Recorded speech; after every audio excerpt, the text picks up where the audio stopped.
Welcome to our channel. నేను మీ Naveen. Bigg Boss 9 runner Tanuja title win కాకపోయినా కూడా బిగ్ బాస్ ఒక భారీ గిఫ్ట్ని అయితే ఇచ్చినట్టుగా తెలుస్తుంది. అయితే దాని గురించి మనతో మాట్లాడడానికి సీనియర్ అనలిస్ట్ శ్రవణ్ గారు ఉన్నారు. సార్తో మాట్లాడతారు. నమస్తే అండి.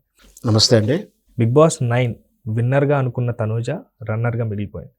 అయితే బిగ్ బాస్ మాత్రం ఒక భారీ గిఫ్ట్ ఒకటి ప్లాన్ చేసినట్టుగా తెలుస్తుంది. సో దాని గురించి మీరు ఏమంటారు? బిగ్ బాసే కాదు, ఈ ప్రైవేట్ ఎంటర్టైన్మెంట్ ఛానల్స్లో ఏ ప్రోగ్రాం జరిగినా, ఏ ప్రైజ్ మనీ అయినా సరే, ఎలాంటి అయినా సరే, ఖచ్చితంగా అవి ప్రైజ్ మనీ యాక్ట్ పరిధిలోకి వస్తుంది. ఫస్ట్ ఆఫ్ ఆల్ అంటే భారతదేశంలో మేకింగ్ అయి ఫ్రీక్వెన్సీ టెలికాస్ట్ అవుతున్నప్పుడు అవి భారతీయ చట్టాల పరిధిలోకి వస్తుంది ఫస్ట్.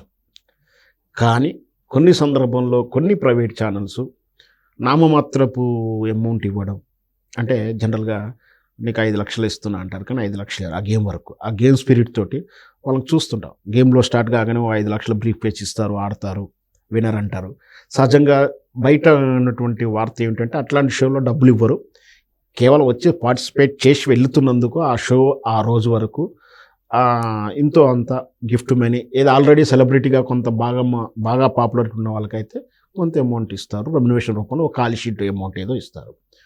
సో అది జరుగుతుంది. కానీ ఇట్లా ఒక స్టెప్ బై స్టెప్ స్క్రూటనింగ్ ద్వారా ఒక ఫ్రీక్వెన్సీ వచ్చే గేమ్ షోలో మాత్రం కొంచెం డబ్బులు అయితే ఖచ్చితంగా ఇస్తారు. ఒకవేళ ఇయ్యని వాటికి కొన్ని సందర్భంలో కేసులైన దాఖలాలు కూడా ఉన్నాయి, మనం చూసాం కొన్ని ఛానల్స్లో, మనకి ఛానల్ పేరు అనవసరం. సో ఇప్పుడు బిగ్ బాస్లో ముఖ్యంగా ఈ ప్రైజ్ మనీ విషయంలో బాగా చర్చ జరిగేది అంటే బిగ్ బాస్ విషయం. ఎందుకంటే ఇది భారీ అమౌంట్ ఉంది. స్టార్టింగ్లో మనకు బాగా వినపడింది అంటే Kaun Banega, Amitabh Bachchan show ₹1,00,00,000 prize money. తర్వాత నాగార్జున గారు కూడా చేశారు. అంటే ఫస్ట్ కాన్సెప్ట్లో ₹1,00,00,000 అయిన సరికి అందరూ కూడా అది నాలెడ్జ్ బేస్డ్, మీలో కోటీశ్వరులు అయ్యారు. సో అది అందులో కూడా ₹1,00,00,000 ఇచ్చిన మాట వాస్తవాలు ఉన్నాయి. కాకపోతే దాన్ని ట్యాక్స్ కట్టాల్సి వస్తుంది. సో దానికి ఏ సంస్థ ఎప్పటి వరకు ఉన్నంత వరకు ఆ గిఫ్ట్ మనీలో ఎంత 31% పాయింట్ ఏదో ఉంటుంది. అంటే నీకు ₹1,00,000 ఇస్తే ప్రభుత్వానికి 31,000 ఇచ్చేయాలి, ప్రభుత్వం పన్ను కట్టేయాలి, మిగతా 61 నీకు వస్తుంది. సో కొందరు ఏమంటారంటే ఈ పన్ను కూడా నేను చెల్లించాను, ఇచ్చేవాళ్ళు చెల్లించాలని ఒక డిస్ప్యూట్ కూడా నడుస్తూ ఉంది, అది వేరే విషయం. అయితే ఇప్పుడు ఈ prize money, Bigg Boss prize money ఎంత అనేదానికి మెజర్మెంట్స్లు వాస్తవానికి ఏంటంటే ఇప్పుడు మనం మేలో కోటీశ్వరుడు అంటే కోటి రూపాయలు ఇస్తారన్నమాట వాస్తవం. అది ఎవరు చెప్పినా చెప్పకుండా బహిరంగ రహస్యం. అక్కడ క్లియర్గా ఉంటుంది. ఒక 3వ రౌండ్లో ఇంత ప్రైజ్ మనీ గెలుచుకున్నారో, 4వ ప్రైజ్, 4వ రౌండ్లో ఇంత మనీ. సో ఎంతైతే గెలుచుకున్నారో అంత ఇస్తారు, అంత ట్యాక్స్ కడితేనే వీళ్ళ అకౌంట్లో పడుతుంది. సోర్స్ నుంచి డిస్కౌంట్ చేసేటువంటి సిస్టమ్ మన దగ్గర ఉంది కాబట్టి ఖచ్చితంగా వాళ్ళకు వస్తుంది. బిగ్ బాస్లో ఫిక్స్డ్ ఈ ప్రైజ్ మనీ ఇంత ఏమి లేదు, కానీ ఊహాగానాలు కానీ ఆల్రెడీ బిగ్ బాస్లో వాళ్ళు వీళ్ళు పార్టిసిపేట్ అయిన తర్వాత అక్కడో ఇక్కడో చెప్పిన వివరాల ప్రకారమే ఇప్పుడు మనం చెప్పబోయే అంశం. ఆ విధంగా చూస్తే బిగ్ బాస్ ఇప్పుడు ఉన్నట్టు బిగ్ బాస్ 9 విన్నర్కి 35 లక్షల రెమ్యునరేషన్ ఇచ్చినట్టుగా మనకైతే కొంచెం అవగాహన లేదా సమాచారం అందుతుంది. దాంతోపాటు కారు, ఇక ఓచర్స్, రకరకాల ఓచర్స్, 5 lakhs లేదు.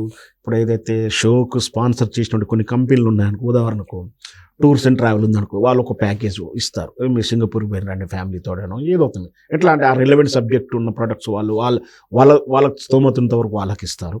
సో ఆ ప్రొడక్ట్ వాళ్ళు ఇన్ని రోజులు బిగ్ బాస్కు స్పాన్సర్షిప్ ఖర్చు చేసినందుకు విన్నర్ని యొక్క ఆ ట్రీటు లేదా ప్రైజ్ ఏదైతే ఇస్తున్నారో దాన్ని వాళ్ళు కమర్షియల్ పబ్లిసిటీ వాడుకోవడానికి కూడా ఎంతో అంత చేస్తారు. ఇట్లా విన్నర్కి అయితే అయిపోయింది, మరి రన్నర్కి ఏమి ఇచ్చారని కూడా ఇప్పుడు చర్చ జరుగుతుంది. వాస్తవానికి ఈ 15 వీక్స్ దగ్గర 15 వీక్స్ ఎపిసోడ్ టెలికాస్ట్ అవుతుంది. కానీ ఇంకొక 10 వారాలు, సుమారు 5 వారాలన్నా దీని ముందు బూస్టింగ్ ఉంటుంది. అంటే 3 నెలలు 2 నెలల ముందు నుంచి మీరు ఎక్కడికి వెళ్ళవద్దు, వేరే షోలు ఒప్పుకోవద్దు, అంటే బాడీ అంటే గ్లామర్ కానీ వాతావరణానికి రిస్ట్రిక్షన్స్ ఉంటుంది, హెల్తీ కండిషన్స్ ఉంటాయి. ప్లస్ మీరు ఎక్కడ ఇప్పుడు ఎవరు పోరు వివాదాలకు వెళ్ళకపోవడాలు, సెలెక్ట్ అయినట్టు కానీ మేము సెలెక్ట్ అయిపోతున్నట్టు లీక్ చేయకూడదు. అంటే ఒక రకంగా వీళ్ళు ఒక 20 వీక్స్ వీళ్ళ డేట్స్ బ్లాక్ చేస్తున్నట్టు. కాబట్టి ఆ సుమారు అంటే ఎంత వస్తుంది, 4 నెలలు లేదా 5 నెలలు లేదా 3 నెలలు, ఈ 3 వారాలు లేదా ఈ 4 నెలల ఇవ్వడానికి నష్టపోతారు. కాబట్టి ఖచ్చితంగా రెమ్యునరేషన్ ఇవ్వాలి. కాకపోతే ఈ రెమ్యునరేషన్ ఎంత ఇస్తున్నారంటే పర్సన్ యొక్క డిమాండ్ని బట్టి, పర్సన్ యొక్క సెలబ్రిటీ వాల్యూని బట్టి, వాళ్ళ వర్త్ని బట్టి వాళ్ళ డిమాండ్ బట్టి వాళ్ళు బాగా పెద్దవాళ్ళు అయితే వాళ్ళ డిమినేషన్ ఎక్కువ ఉంటుంది. వాళ్ళు రావడం వల్ల మనకు కొంచెం ఎసర్ట్ అవుతుందని బిగ్ బాస్ ఇస్తే ఎంత అమౌంట్ అని ఇస్తారు. లేదు మామూలు ఇప్పుడు ఎక్కువ జనరల్గా బిగ్ బాస్ అనేది ఆ టర్మ్లో అంటే ఇప్పుడు 2025 అయిపోయింది. ఈ 25 నుంచి రేపు 26 బిగ్ బాస్ సెలక్షన్ జరిగేటప్పటికి ఈ 1 ఇయర్లో ఎవరెవరు సోషల్ మీడియా ద్వారా పాపులర్ అయ్యారు, ముఖ్యంగా దాన్ని బేస్ చేసుకుంటుంది. వైరల్ కంటెంట్ ఉండాలి. దాంతోపాటు ఒక మంచి సెలబ్రిటీ సినిమా హిట్ అయిన వాళ్ళు కానీ, బాగా పాపులర్ అయ్యింది కానీ, బాగా ఏదైనా సరే బాగా క్రష్ ప్రజల్లో కానీ సోషల్ మీడియా ద్వారా ఏ నేము ఏ పేరు అయితే క్రష్ అయినో వాళ్ళని సెలెక్ట్ చేసుకుంటుంది. దాంతోపాటు ఒక సింగర్ను, ఎందుకంటే లోపల ఎంటర్టైన్మెంట్ సింగింగ్ ఉంటే సింగర్ ఉండేలా చూసుకోవడం, ఒక స్పోర్ట్స్ పర్సన్ ఉండేలా చూసుకోవడం, ఒక టీవీ ఆర్టిస్ట్ ఉండేలా చూసుకోవడం, ఒక సోషల్ ఇన్ఫ్లుయెన్సర్ చూసుకోవడం అనేది ఒక ఫ్యాక్టర్స్. అందరూ అంటే సినిమా వాళ్ళకి ఇచ్చే రెన్యువేషన్ వేరు, ఈ సోషల్ ఇన్ఫ్లుయెన్స్కి ఇచ్చే వేరు. మరి ఇప్పుడు కామనర్స్ కూడా కామన్ మ్యాన్కి ఇచ్చేటువంటి విధానం వేరు. ఈ మధ్యలో దీంట్లో ఈ ఎపిసోడ్ అంటే ఈ సీజన్ ఒక మంచి పని చేశారు, ఒక సంథింగ్ స్పెషల్ చేశారు, అది ఒకటి కూడా చెప్తాను.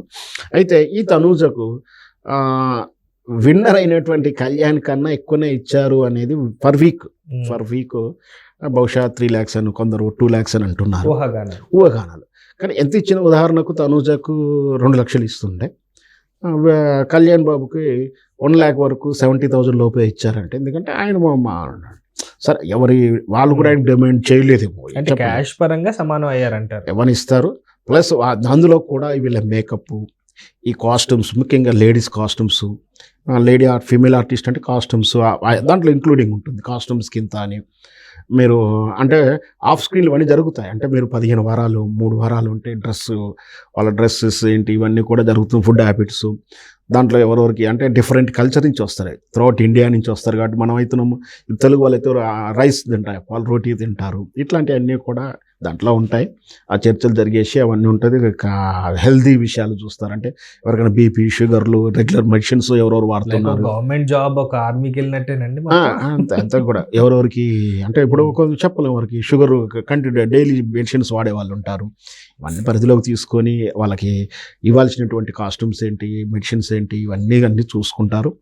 దీంతోపాటు ఆ స్పాన్సర్ ఏమి ఇస్తే అది ఇస్తారు. స్పాన్సర్ స్పెషల్గా ఎవరైనా రన్నర్ కింద ఇస్తాము, ఉదాహరణకు ఒక ప్లాట్ సమర్పిస్తుండవచ్చు, విల్లాలు ఇస్తుండవచ్చు, అట్లాంటివన్నీ కలుపుకున్నా ఇప్పుడు తనుజకైతే వీక్లీ 2 lakhs వరకు వర్కౌట్ అయినట్టుగా, రన్నర్గా వచ్చినందుకు 15 lakhs ఇచ్చినట్టుగా అయితే మనం అయితే సోషల్ మీడియా ద్వారా వింటున్నాం. నిజమేంతో మనకు తెలియదు. ఇంకొకటి ఇంతకుముందు చెప్పాలనుకుంది ఏమిటంటే, ఎవరైతే పేర్లు క్రష్గా ఉన్నాయో వాళ్ళని బిగ్ బాస్ మెయిన్ హౌస్లు పంపించకుండా వాళ్ళని వాడుకుంటూ ఒక 4-5 ఎపిసోడ్లు అయితే రన్ చేసుకున్నారు. కామన్ మ్యాన్ కానీ ఎవరు పడితే ఈ మధ్య ప్రతి ఒక్కరు కూడా నేను బిగ్ బాస్కి పోవాలని సెలెక్ట్ చేయండి బాబు, ఎందుకు రైతు పల్లవి ప్రశాంత్ ఏదే ప్లే చేశాడో దాన్ని ఈవెంట్స్ గప్చిప్పులు అమ్మేటోళ్ళు కానీ, సో వాళ్ళని కించపరుస్తలేను, బర్ల కాస్టోళ్ళు కానీ, లేదా చిన్న చిన్న సామాన్య సగటు ప్రేక్షకుడు ఎవరికి కోరుకుంటారు వాళ్ళు అట్లాంటి వాళ్ళు కొందరిని సెలెక్ట్ చేసి కూడా తీసుకొచ్చి సరే అది అగ్ని పరీక్షల్లో కొందరిని అయితే చూపించగలిగారు. సో అదొక అంటే సామాన్యులు కోరుకునేది కూడా బిగ్ బాస్ క్రోడీకరించి చూపించారని మనం చెప్పొచ్చు. Thank you sir, thank you so much అండి.